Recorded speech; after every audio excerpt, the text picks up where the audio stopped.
দর্শক, top Barasat news YouTube চ্যানেলে সবাইকে স্বাগত। আজকের বাছাই করা এক গুচ্ছ খবর। কেউ কারো বিরুদ্ধে প্রকাশ্যে মন্তব্য করলে ছেঁটে ফেলা হবে। অভিষেককে পাশে নিয়ে এই বার্তা দিলেন মুখ্যমন্ত্রী মমতা বন্দ্যোপাধ্যায়। প্রকাশ্যে কিভাবে মন্তব্য করা যায়, বিচারপতি গঙ্গোপাধ্যায়ের বিরুদ্ধে ব্যবস্থা চেয়ে সুপ্রিম কোর্টে অভিষেক বন্দ্যোপাধ্যায়। তৃণমূলের মুখপাত্র আসতে পারে বদল, বেশি কথা বললে ভালো হবে না, এটা ব্যবস্থা নিচ্ছে মুখ্যমন্ত্রী মমতা বন্দ্যোপাধ্যায় এবং মুখপাত্র বদল হওয়ার সম্ভাবনা রয়েছে। ইডির বিরুদ্ধে আপাতত কড়া পদক্ষেপ নয়, মৌখিক নির্দেশ বিচারপতি সেনগুপ্তের। সন্দেশখালী কাণ্ডে বিজেপির মামলা খারিজ করলেন প্রধান বিচারপতি। এবার আসি বিস্তারিত খবরে। গতকাল তৃণমূল কংগ্রেস বৈঠকে বসেন, আর সেই তৃণমূলে চালু হয়েছে সেন্সরশিপ। দলের ভিতরে কথা বাইরে বলা যাবে না। দলীয় নির্দেশ অমান্য করে কেউ কোনো কথা বললে তাকে বহিষ্কার করা হতে পারে। গোষ্ঠীদ্বন্দ্ব রুখতে দলীয় নেতৃত্বকে ফের কড়া বার্তা মমতা বন্দ্যোপাধ্যায়ের। পশ্চিম মেদিনীপুরের জেলা নেতৃত্বের নিয়ে কালীঘাটের বুধবারের বৈঠকে মমতা বন্দ্যোপাধ্যায় সাফ জানিয়ে দিয়েছেন, সবাই মুখপাত্রের মতন আচরণ করছে, যে যার ইচ্ছে বলে দিচ্ছে, সোশ্যাল মিডিয়ায় পোস্ট করছে। এটা বন্ধ করতে হবে। দলে এবার থেকে চালু সেন্সরশিপ। দলের ভিতরে কথা বাইরে বলা যাবে না। কোনো ব্যক্তিগত আক্রমণ সোশ্যাল মিডিয়ায় করা যাবে না। দলের সবার গণতন্ত্র আছে, স্বাধীনতা আছে। দলের ভিতরে কিছু সমস্যা হতেই পারে, সেটা বলতে হবে দলের ভিতরেই, সংবাদ মাধ্যমে তা বলা যাবে না। দলীয় নেত্রীর আরও সংযোজন, কোনো ঝগড়াঝাটি বরদাস্ত করা হবে না। দল যাকে বলতে বলবে একমাত্র তিনিই সংবাদ মাধ্যমের সামনে মুখ খুলবেন, বাইরে মুখ খোলা যাবে না। লোকসভা নির্বাচনের আগে ফের সংবদ্ধ হয়ে লড়াইয়ের বার্তা মমতা বন্দ্যোপাধ্যায়। বললেন, সবাইকে একসঙ্গে কাজ করতে হবে। প্রসঙ্গত বলা যায়, মাস দুয়েক পরেই লোকসভা নির্বাচন। ওয়াকিবহাল মহলের মতে তার আগে গোষ্ঠীদ্বন্দ্বে জর্জরিত হয়ে রয়েছে তৃণমূল কংগ্রেস। সম্প্রতি উত্তর চব্বিশ পরগনায় বারবার সামনে এসেছে সাংসদ অর্জুন সিং এবং বিধায়ক সোমনাথ শ্যামের বাগতরজা। দলের নির্দেশে অর্জুন চুপ করলেও সোমনাথ শ্যামকে লাগাম টানা যায়নি। উত্তর চব্বিশ পরগনার অশান্তির মাঝেই হুগলিতে বলাগড়ে তুঙ্গে গোষ্ঠী কোন্দল। বিধায়ক মনোরঞ্জন ব্যাপারীর সঙ্গে স্থানীয় নেত্রী রুনা খাতুনের দ্বন্দ্ব চরম আকার নিয়েছে। অশান্তির জল গড়ায় থানাতেও। এছাড়া ব্যাপারী বারবার সোশ্যাল মিডিয়ায় বিদ্রোহ ঘোষণা করছেন। ওয়াকিবহাল মহলের মতে সাম্প্রতিক অতীতে একের পর এক নেতার আচরণে যথেষ্ট অস্বস্তিতে রয়েছে তৃণমূল কংগ্রেস, আর তা রুখতেই এই কড়া পদক্ষেপ নিয়েছে মুখ্যমন্ত্রী মমতা বন্দ্যোপাধ্যায়। এবার আসি পরবর্তী খবরে। কলকাতা হাইকোর্টের বিচারপতি অভিজিৎ গঙ্গোপাধ্যায়ের বিরুদ্ধে সুপ্রিম কোর্টে দ্বারস্থ হলেন তৃণমূলের সর্বভারতীয় সাধারণ সম্পাদক অভিষেক বন্দ্যোপাধ্যায়। বুধবার এই আবেদন জানিয়েছেন অভিষেক বন্দ্যোপাধ্যায়। পাশাপাশি বিচারপতি অমৃতা সিনহার বেঞ্চ থেকেও মামলা সরানোর আর্জি জানিয়েছেন ডায়মন্ড হারবারের সাংসদ অভিষেক বন্দ্যোপাধ্যায়। আবেদনে অভিষেক জানিয়েছেন, বিচারাধীন বিষয় নিয়ে আদালতের বাইরে মন্তব্য করছেন বিচারপতি অভিজিৎ গঙ্গোপাধ্যায়। সুপ্রিম কোর্টের কাছে তৃণমূল সাংসদের আর্জি, বিচারপতি গঙ্গোপাধ্যায়ের বিরুদ্ধে যথাযথ পদক্ষেপ করা হোক। এ নিয়ে কলকাতা হাইকোর্টের প্রধান বিচারপতিকে নির্দেশ দেওয়া হোক।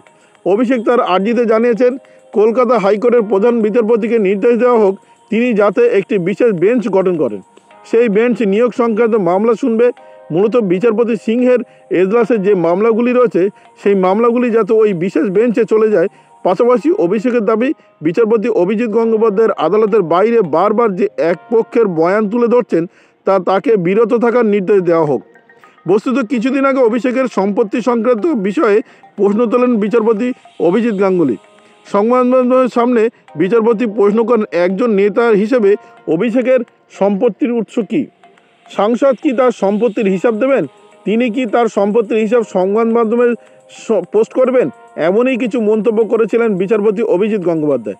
তিনি আরও বলেন, সাধারণ মানুষ হিসেবে আমরা দেখতে চাই কার কত সম্পত্তি আছে, কে কত সম্পত্তি করেছেন, কার কতটা সম্পত্তির উৎস কী। এরপর বাম নেত্রী মীনাক্ষী মুখোপাধ্যায়ও উদাহরণ টানেন বিচারপতি।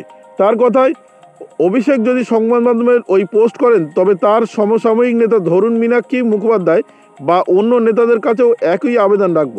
তারা সম্পত্তির হলফনামা তৈরি করে সোশ্যাল মিডিয়াতে দিন, আমরা দেখতে চাই। পাশাপাশি সন্দেশখালী কাণ্ডেও শুক্রবার বিচারপতি অভিজিৎ গঙ্গোপাধ্যায় রাজ্য সরকার এবং রাজ্যের শাসক দলের সমালোচনা করেছেন প্রকাশ্যে।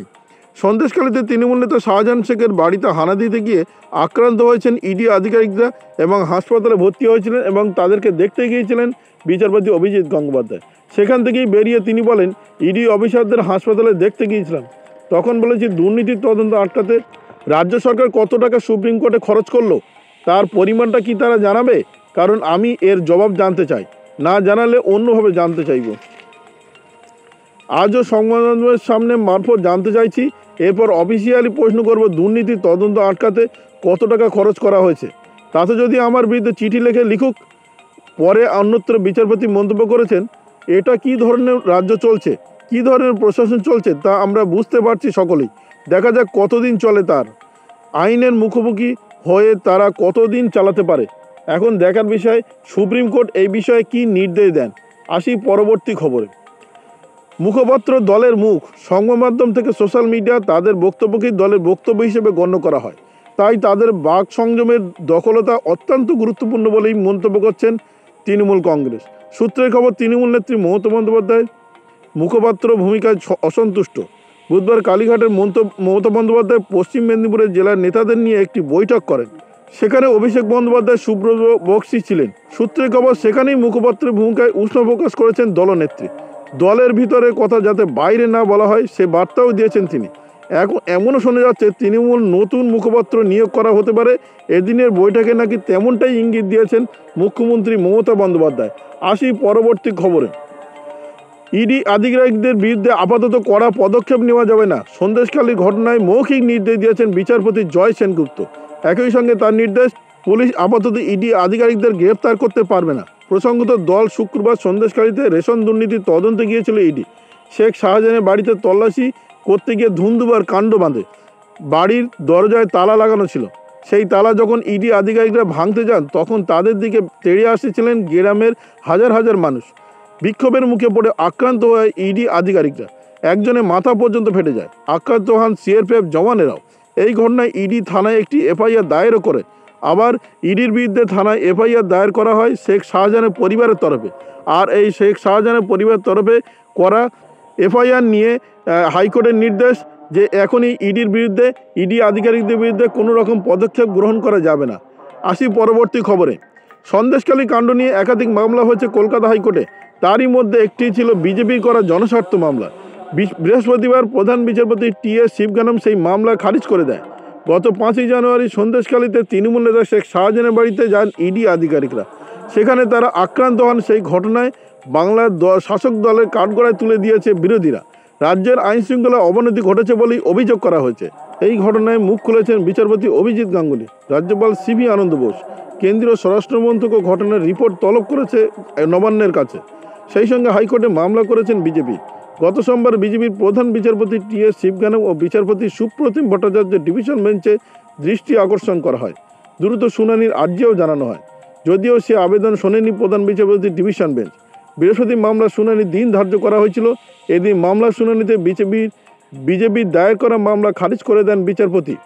তিনি স্পষ্ট জানান, ইডি উচ্চমানের ক্ষমতা সম্পন্ন একটি এজেন্সি। তারা কি করবে তা তারা নিজেরা ভালো করে জানেন। এক্ষেত্রে মামলাকারীর কোনো স্বার্থ থাকতে পারে না। প্রধান বিচারপতি আরও বলেন, ইডি যদি মনে করে তারা সুরক্ষা পেতে ব্যর্থ হচ্ছে তাহলে তাদেরকেই আদালতে আসতে হবে। শুধুমাত্র সংবাদ মাধ্যমের খবরের ভিত্তিতে আদালত জনস্বার্থ মামলা গ্রহণ করতে পারে না। ভিডিওটি আপনার কোনো প্রকার উপকারে লেগে থাকে অবশ্যই লাইক, কমেন্ট, শেয়ার করবেন। সেই সঙ্গে চ্যানেলটি সাবস্ক্রাইব করার অনুরোধ রইল। সবাই ভালো থাকবেন, সুস্থ থাকবেন।